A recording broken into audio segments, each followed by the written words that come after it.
ঘটনার সাক্ষী হব তা কখনো কল্পনাও করিনি। আমার ছোট বোন জুইকে যে নৃশংসভাবে হত্যা করা হয়, আমরা এর দাবিতে রাজপথে আন্দোলন সংগ্রাম করেছি।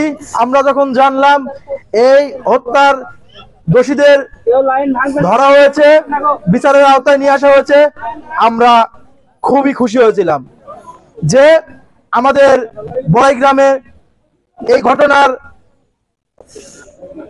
সুরাহা হতে চলেছে এবং দোষীরা শাস্তি পাবে।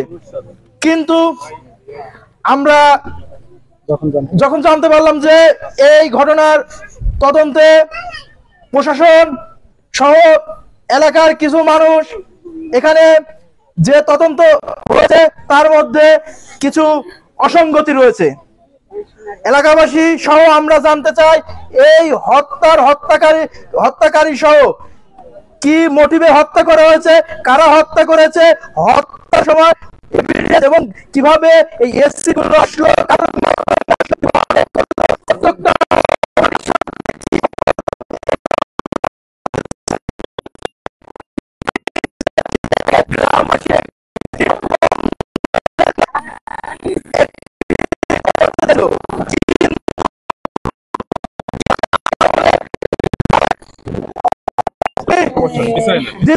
বলতে চাই এই হত্যাকাণ্ড নিয়ে যদি প্রশাসন তার ভূমিকা যদি কোন এক পক্ষের মহলে নিয়ে যায় বা এলাকার কেউ যদি এই ঘটনাকে অন্য মুখে প্রবাহিত করতে চায়, তাহলে আমরা আবারও কঠোর আন্দোলনের ডাক দেব।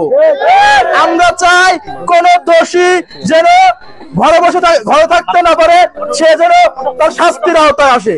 ঠিক একইভাবে কোন নির্দোষ ব্যক্তি যেন, কোন নিরপরাধ ব্যক্তি যেন শাস্তির আওতায় না আসে। এ বলে আমি আমার বক্তব্য শেষ করছি। অসংখ্য ধন্যবাদ।